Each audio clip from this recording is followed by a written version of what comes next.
আজকে honourable tribunal ওয়ানে গুরুত্বপূর্ণ 3টি মামলার দিন ধার্য ছিল। একটি মামলায় সাবেক সরকারের উপদেষ্টা সালমান ফজলুর রহমান এবং আইনমন্ত্রী আনিসুল হক তাদের বিরুদ্ধে অভিযোগ গঠনের আদেশের দিন ধার্য ছিল। অনারেবল ট্রাইব্যুনাল তাদের ডিসচার্জ অ্যাপ্লিকেশন নাকচ করেছেন এবং চার্জ গঠন করেছেন। চার্জ গঠনের তাদের বিরুদ্ধে মূল অভিযোগ যে বর্ণনা যেভাবে আসছে সেটা হচ্ছে যে তারা কারফিউ হত্যা জারির ষড়যন্ত্র করে হত্যাকাণ্ডের নির্দেশ দিয়েছেন, পরিকল্পনা করেছেন এবং উস্কানি দিয়েছেন, যার টেলিফোনিক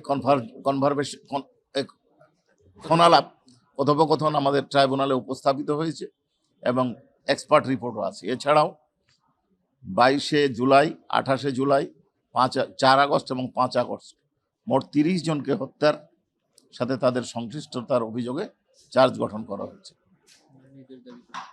তারা নির্দোষ দাবি করে বিচার চেয়েছেন এবং আগামী 10 ফেব্রুয়ারি বিচারের দিন ধার্য হয়েছে। এছাড়াও ফজলে করিম সাহেবের মামলায় প্রসিকিউশনের তদন্ত প্রতিবেদন দাখিলের জন্য দিন ধার্য ছিল। আমরা তদন্ত প্রতিবেদন পেয়েছি, সংখ্যাটা আমরা এই মুহূর্তে আপনাদেরকে বলতে পারছি না।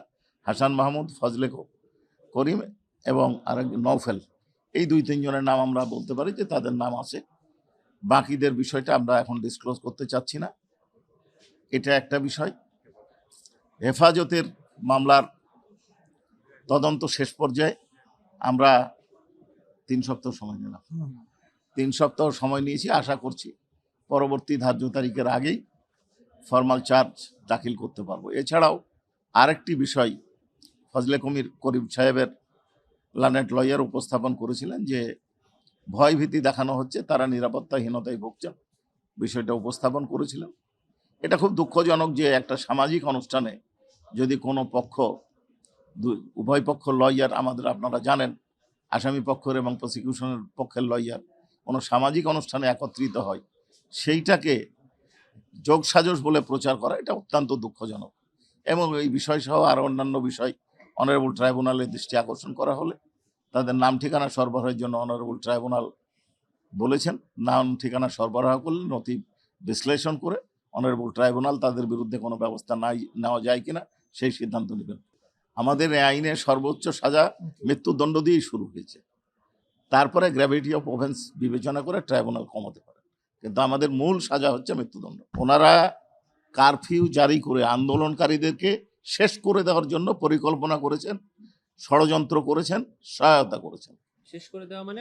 শেষ করা মানে হত্যা করা। আইনগতভাবে যদি বিষয়গুলো চলতো, পরিচালিত হতো, তাহলে 1400 লোককে হত্যাকাণ্ডের শিকার হতে হতো না, 25,000-এরও বেশি লোককে আহত গুরুতর জখমের শিকার হতে হতো না, কারো 2 চক্ষু নষ্ট হতে হতো না।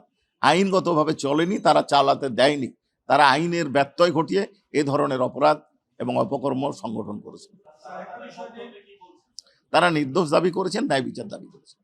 আজকে এই দুটোর বাইরে কোনো কথা বলেননি। আমার মনে হয় আপনার এই বক্তব্যের মানে পূর্ণাঙ্গ বক্তব্য আপনি উপস্থাপন করেননি। এই কারণে বলছি যে আপনারা বেশ কিছু মামলায় দেখবেন যে পারপিট্রেটর যারা মাঠে হত্যাকাণ্ডে অংশগ্রহণ করেছে তাদের নাম আসছে। তবে অপরাধ ট্রাইব্যুনাল বা আন্তর্জাতিক মানবতা বিরোধী অপরাধের যে ট্রাইব্যুনাল জেনারেলি কমন রেসপন্সিবিলিটির অভিযোগে যাদের বিরুদ্ধে থাকে তাদের মামলা করে, কিন্তু তার অর্থ এই নয় যে অন্যদের মামলা করা যাবে না। এখানে অনারেবল এই যে আন্তর্জাতিক অপরাধ ট্রাইব্যুনাল 1973-এর যে বিধান, সেই বিধান অনুযায়ী লানেট চিফ প্রসিকিউটর গত 18টি তার ক্ষমতা আছে একটা মামলায় স্প্লিট আপ করে 3 জনকে, একটা ঘটনাতে 100টা যদি আসামি হয় 100টা বিচার করতে পারেন, আবার 5টা ঘটনাকে একত্রে নিয়ে এসে বিচার করতে পারেন। এটা সাক্ষ্য প্রমাণ বিশ্লেষণ করে বিচার প্রগ্রেস যেন দ্রুত হয় সেই বিবেচনায় উনি সিদ্ধান্ত নেন। কাজী যে প্রগ্রেসে বা যে পদ্ধতিতে বিচার হচ্ছে সেটা সঠিক আছে। কোনো মানুষই সমালোচনার ঊর্ধ্বে নয়, দায়বদ্ধতার ঊর্ধ্বে নয়, কৈফিয়তের ঊর্ধ্বে নয়। কারো কোনো প্রশ্ন থাকতেই পারে, অভিযোগ থাকতেই পারে। কালকে অনারেবল ট্রাইব্যুনাল 2-এ একজন লিভার সিরোসিসে আক্রান্ত, তার রিপোর্ট মেডিকেল থেকে আসছে, মেডিকেলের জন্য জেল ডক্টর দিয়েছেন, কাউন্টার সাইন করেছেন একজন সিভিল সার্জন, এবং তা বিবেচনা করে অনারেবল ট্রাইব্যুনাল তার জামিন মঞ্জুর করেছেন। ওই মঞ্জুরের ক্ষেত্রে আরেকটা জিনিস উপস্থাপন করা হয়েছিল, তার আপন ভাই কয়েকদিন আগে একই অসুখে মারা গেছেন। এবং এই ক্ষেত্রে আমি আপনাদের কাছে বলে দিই যে অনারেবল ট্রাইব্যুনাল বেশ কিছু শর্ত দিয়েছেন। শর্ত হচ্ছে যে এনি ম্যানার ইনভেস্টিগেশনকে বাধাগ্রস্ত করা যাবে না, প্রভাবিত করা যাবে না, কোনো আসামির সাথে যোগাযোগ করা যাবে না, পাসপোর্ট জমা দিতে হবে, এবং সার্বক্ষণিক আয়োর নজরদারিতে থাকবেন। যে বাসায় থাকবেন সেই বাসার ঠিকানা ট্রাইব্যুনালে দাখিল করতে হবে, কোন হাসপাতালে চিকিৎসা নেবেন তার ঠিকানা দিতে হবে। এর ব্যত্যয় যদি ঘটে ট্রাইব্যুনালের অর্ডার লাগবে না, আয়ো সাহেব সাথে সাথে তাকে গ্রেপ্তার করে ট্রাইব্যুনালে হাজির করতে পারবে। জি না, কোনোটাই পারবেন না। জি, এটাও বলা আছে। জি, সামাজিক যোগাযোগ মাধ্যম এ কথা বলতে পারবেন না, সাংবাদিকদের সাথে কথা বলতে পারবেন না, কোনো কমেন্ট করতে পারবেন না, এই হচ্ছে বিষয়।